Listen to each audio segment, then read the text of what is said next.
What's your favourite sound? Hello, I'll come back to that in a minute because I want us to think about our sonic heritage, the heritage that is reflected in sounds, because it is the World Heritage Day, and the theme this year is buildings, part of our historical and cultural heritage, which are in war zones, and the need to try and preserve them from destruction because so many have been destroyed. So much happened in the Iraq War and is now happening in Iran and in the Middle East, where buildings which have really significant cultural and historical value are being turned to rubble. And of course they can't be replaced. It's only one of the small sadnesses compared with all the other ones, I know, but it is nevertheless a great sadness that these buildings are being ruined. But I wanted to particularly think about not just the heritage we find in our buildings, but our sonic heritage, the heritage that we have in the sounds that are connected with these buildings and with other cultural and historical artifacts.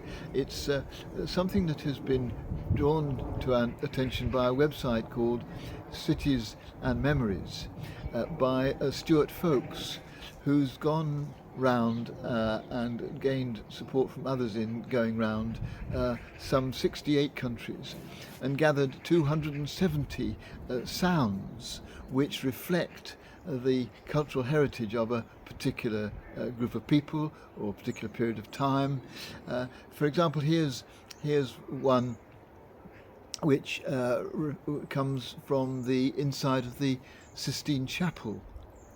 Silenzio, silence please. Silenzio, silence please. And here's another one which is the sound of the ravens at the Tower of London. Here we go.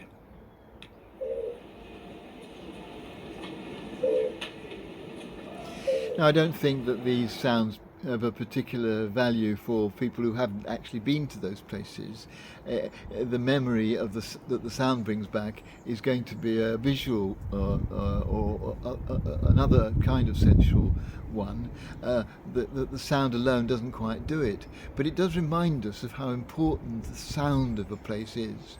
And I thought it might be worth today just asking ourselves, what are the sounds that we really value, that sometimes from our past or certainly from now have really important memories attached to them.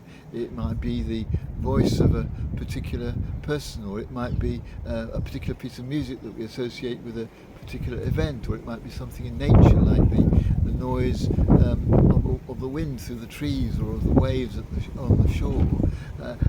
I just wondered what your favourite noise was, because I think it's worth just drawing that to our own attention as a way of celebrating the fact that we can hear, and celebrating the fact that noises, sounds do have really significant memories sometimes associated with them, and to celebrate the fact that such sounds are happening all the time, and that as our lives go on we shall add to the library we have of sonic heritage.